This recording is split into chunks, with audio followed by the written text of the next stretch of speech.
What's up, Fairbanks? So in the past, I have just taken old seed potatoes and dropped them in the dirt, and off we went. And this year, what I'm doing is I'm cutting them up, and I'm gonna get a little bit of a crust on there before burying them. So this is what I'm doing. I'm gonna cut through.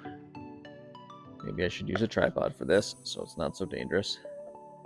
And then try not to nick any of these roots. And then try not to get any or as much of the potato flesh, if we want to call it that, as possible. So that way I've got 3 little root systems, and then I'll cut this little bit up, toss it into my compost, and then presto changeo, we've got more compost. Boom. Let's see what happens and follow us to the end of the season. Well, beyond the end of the season. So keep watching. We'll check in to our potato tower that we're going to be building here soon, and we'll see how this little experiment pays off. All right, Fairbanks. So it looks like we've got a mixture of russets and Yukon Golds that we're working with this year. So we are going to get this in the dirt, and we'll see at the end of the summer, kind of in the fall, what we have in terms of potato yield at the end of the year. But this is what's going to go in the ground. You can see that we've got the potato flesh up, so that way we can kind of get a little bit of a crust on there, and there's not a huge bit of potato there that's going to rot. So hopefully that's enough. So one thing I'm keeping in mind as I'm doing this is that everything that I pull out of here, all the soil, all the straw, at the end of the year is also going to end up in my compost pile. So as I'm putting compost in and putting all this soil into this little system, I'm gonna go through and classify it down a little bit, crunch it down as small as possible, so that way as it goes in, it's small. So when it comes out, it's also even smaller, so that way it can compost down a little bit smaller. So that way when I use it for compost, it's a little bit easier to use and a little bit easier to break down. So as with all things, start with the end in mind. So this here is the beginning part of our potato tower. All right, so we've got one layer of soil here, and I'm just using a mix of like garden soil, some compost from my compost, and then a mix of this Happy Frog potting soil. So we'll see what happens. Now I'm just gonna lay down few of these seed potatoes that we cut the other day, and who knows? We'll see what we get. All right, so once you've got a layer of dirt, you put a little nest of straw down, and then guess what? You drop more dirt on top of it. So let's see what happens when we do that. Boom. So after I've put that same soil mix that I was talking about earlier down, now I've got those seed potatoes that I cut up before, and I've just got them arranged in there. I don't know if this is gonna work. We'll see what happens. So I wanted to cover this while I was doing it, just because there's a few different ways to do this. As you're dumping your straw in, you can do it the sprinkle. You can make it rain on it. You could do just toss it down and make it rain. You could do the mama bird.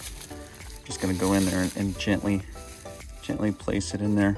But ultimately, like, you're gonna go in there and move this stuff around.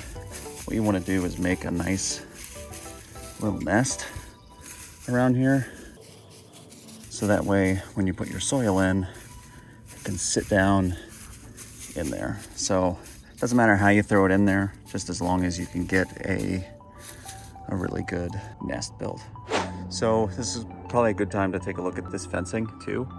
It is just some regular wire fencing that you can pick up at Lowe's or Home Depot here in town.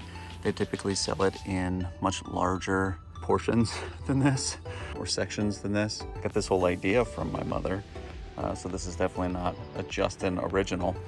And she showed me how to do this. I put all of these handy dandy ties together because I was tired of using zip ties. So just be mindful when you're putting these things together that you're gonna be in here doing things, and you don't want to cut yourself on any sharp edges. So as you're putting this little hoop together, try to make sure not to hurt yourself.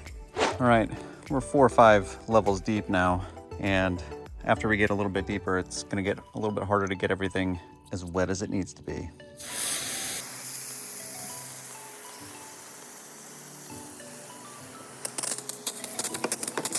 Yeah, See, if as you're doing it, this happens, all of your soil starts washing away, that's a good sign that you are not putting enough straw in, and adjustments need to be made. So I'm glad I failed so you didn't have to. Yeah, see, this is an example of what you don't want to have happen. Bad form.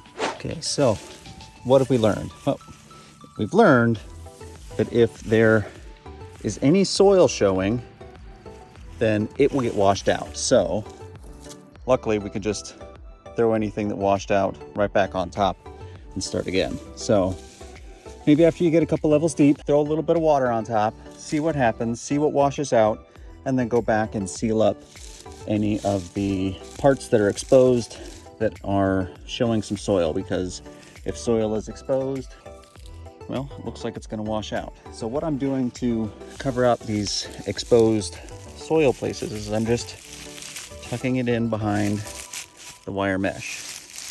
And we're going to see if that works. So stay tuned. All right, this seems to be holding water and soil a lot better now.